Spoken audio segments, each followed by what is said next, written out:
आप मुझे बताइए 5 विधानसभा हैं, जनसंख्या लाखों में 32 लाख के करीब तो वोटर है। तो आप ये समझिए कि 32 लाख की आबादी के अनुपात से यहाँ अस्पताल है, क्या यहाँ डिग्री कॉलेज है, क्या यहाँ ये युवा मेरे भाई यहाँ खड़े हैं, क्या इनको नौकरी नहीं चाहिए? नौकरी जब ये मांगते हैं तो भर्ती घोटाला, पेपर लीक, उसके अलावा जब ये युवा अपने हक के लिए खड़ा होता है, भारतीय जनता पार्टी तो करोड़ों कमाती है इनकी सरकार, लेकिन युवा को क्या मिलता है? डंडे, लाठियाँ, उनके ऊपर हर बार पेपर कैंसिलेशन का बोझ। युवाओं ने क्या किया? आज उत्तर प्रदेश के युवा ने डिग्री जला दी। उसने कहा कि सीधी और साफ बात है, आज जो भारतीय जनता पार्टी की जो जगह जगह गली कूचे, चाहे गांव में जा रहे हो चाहे कॉलोनी में जा रहे हो, हर जगह जो भारतीय जनता पार्टी के प्रत्याशी को खदेड़ा जा रहा है, वो सिर्फ और सिर्फ इसलिए कि 5 साल तो वो स्वास्थ्य मंत्री रहे। कोरोना की ऐसी भीषण जो महामारी आई और जिसमें पूरे गाजियाबाद ने वो हाहाकार झेला, जहां कुत्तों ने लाशें खाई और शमशान घाट पर टोकन बटे। उस समय अतुल गर्ग जी जो तत्कालीन स्वास्थ्य मंत्री थे, वो गाजियाबाद की जनता से साफ और सफ़ेद झूठ बोल रहे थे। गाजियाबाद के लोगों को बोलते थे लखनऊ में और लखनऊ बोलते थे कि गाजियाबाद में, और वो नदारत थे, फ़ोन बंद। और तो और बाकी जनता को छोड़िए, अपने कार्यकर्ताओं के लिए वो उपलब्ध नहीं थे। वो लोग जो 100 लोग इकट्ठा करते थे उनके लिए, उनको वो पहचानने से इनकार कर रहे थे। आप देखिए कितना बुरा हाल था। फेल हो गए, इसलिए इस बार दोबारा विधायक तो बने पर मंत्री नहीं बने, और अब उनको प्रत्याशी बना दिया। अब जनता जानती है कि क्या क्या इन्होंने वादे किए थे और क्या ये जनता को दे रहे, तो उसी का हर्जाना भुगत रहे हैं। आप देखिए अस्पताल, 50 बेड के अस्पताल का जुमला दिया जो आज तक चालू नहीं हुआ। ये काम करती है भारतीय जनता पार्टी।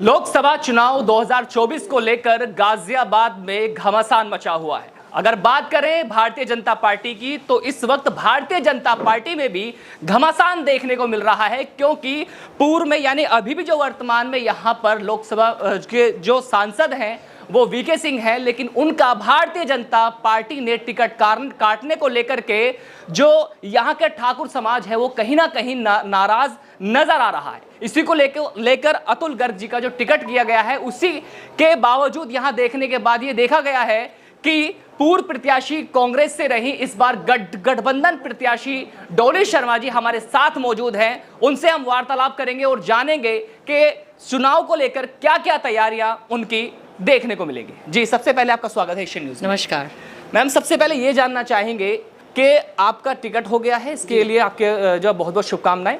इसी के साथ भारतीय जनता पार्टी में जो घमासान मच रहा है उस पर क्या कहना चाहेंगे?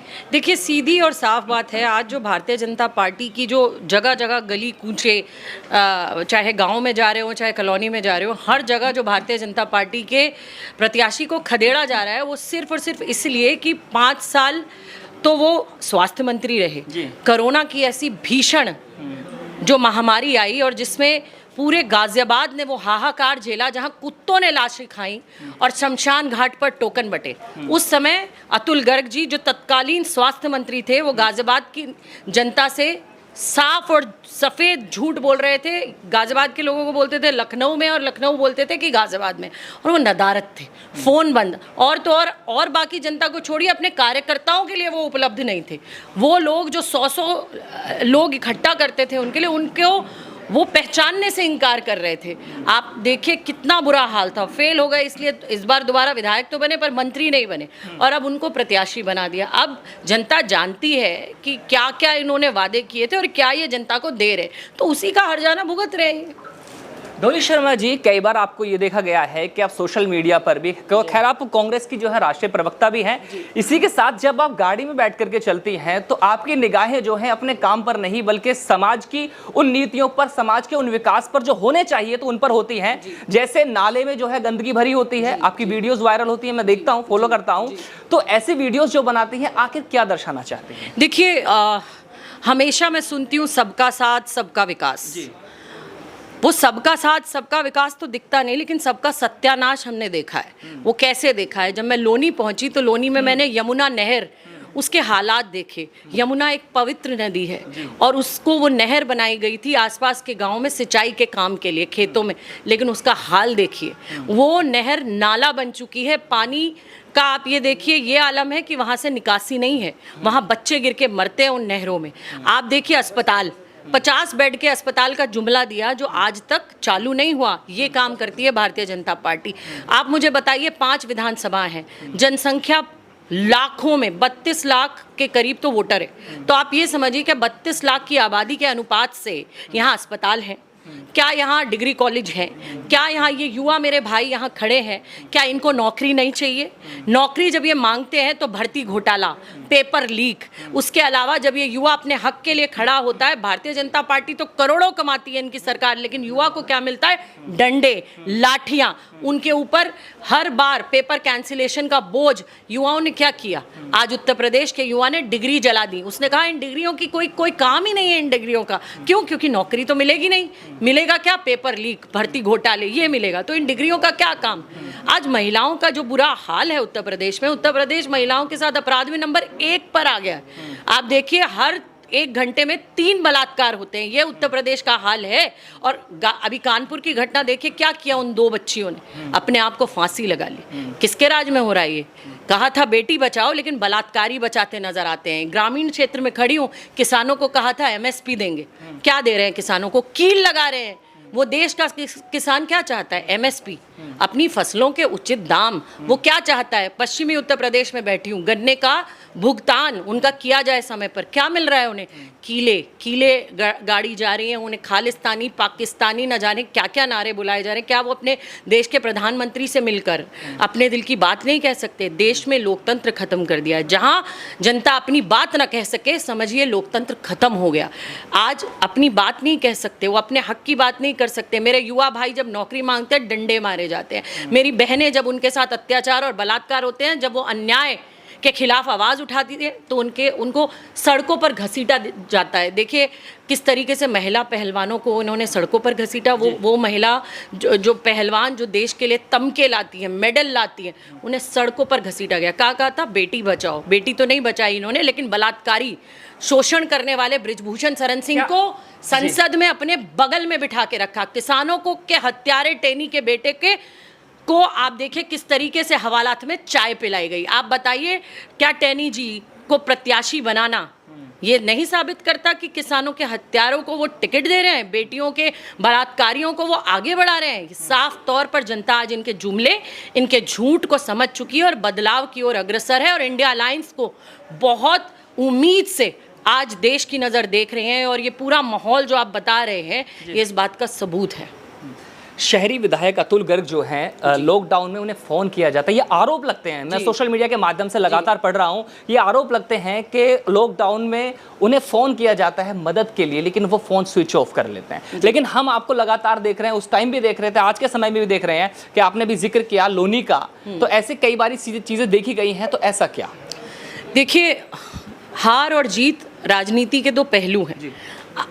आप चुनाव लड़े, हारे या जीते, हारने के बाद भी अगर आपके दिल में उस वोट के लिए जो आपको मिला उसका सम्मान है, तो आप जनता के लिए खड़े रहेंगे। ठीक, आप अगर जनता ने आपको जिताया और उसके बाद भी आपने जनता के लिए फ़ोन स्विच ऑफ कर दिया, तो ये आपकी आत्मीयता, आपका सम्मान दिखाता है उस जनता के प्रति जिस जनता ने आपको चुनकर उस तमके पर, उस गद्दी पर बिठाया। ये सम्मान आपने उस जनता को दिया कि जब उस जनता ने आपको कोरोना के, उस महामारी के, उस ऐसे काल में फ़ोन किया, तो आपने उनके फ़ोन नहीं उठाए। ये बताता है कि आपके दिल में कितनी इज्जत और कितना मान सम्मान है। लोकसभा क्षेत्र की जनता को क्या संदेश देना चाहेंगे आज के इस? देखिए, मैं अपने लोकसभा क्षेत्र को कहना चाहूँगी कि आपकी बेटी हूँ, आपके बीच में आई हूँ, आपके लिए काम करने की इच्छा रखती हूँ। आप नहीं जीत पाई, लेकिन 5 साल लगातार खड़ी रही, आपके बीच में काम करती रही, और मैंने ठाना है कि मुझे मेरे गाज़ियाबाद का विकास करके दिखाना है। खोड़ा को पानी दिलाना है, अपने किसान भाइयों को MSP दिलाना है, उनकी फसलों के उचित दाम दिलाने हैं, अपनी बहनों को मान सम्मान दिलाना है। ग्रामीण क्षेत्र में बैठी हूँ, यहाँ पर आप देखिए कि आशा बहुएं, आंगनवाड़ी वाली मेरी बहनें घूमती हैं, उनको पैसा नहीं मिलता 8-8 महीने। हमारे नेता राहुल गांधी जी ने ये वादा किया है कि हर उस गरीब महिला के खाते में 1 लाख रुपया आएगा, 1 लाख रुपया सालाना आएगा, युवा को पहली नौकरी पक्की। और मेरे नेता ने कहा है कि उनको 1 लाख रुपए डिग्री या स्नातक अगर वो है मिलेगा जब तक उनकी नौकरी नहीं लगती। उन्होंने लगातार ये कहा है कि हम महिलाओं को 50% भागीदारी देंगे सरकारी नौकरियों में।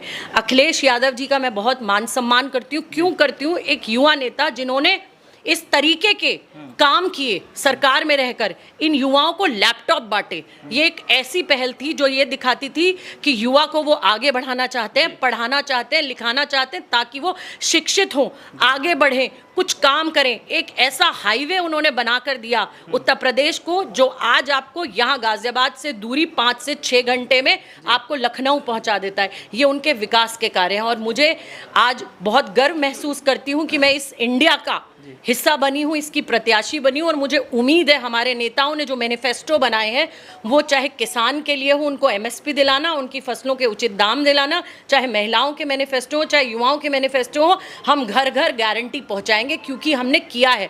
मैंने अखिलेश जी के काम आपको गिनाए। तेलंगाना में, कर्नाटक में, हिमाचल में कांग्रेस की सरकार है, 500 रुपये का सिलेंडर मिल रहा है, 2500 रुपये महीना मिल रहा है, फ्री बस सेवा मिल रही है, युवा को 5 लाख पढ़ने को मिल रहा है, 5 लाख घर बनाने के लिए मिल रहा है। हर गारंटी को हम पूरा कर रहे हैं। ओल्ड पेंशन स्कीम हम बहाल करेंगे। जिस तरीके से हमने हिमाचल में ओल्ड पेंशन स्कीम से शुरुआत की, हम हर उस वर्ग का ध्यान रखेंगे आज जो पीड़ित है, शोषित है, वंचित है।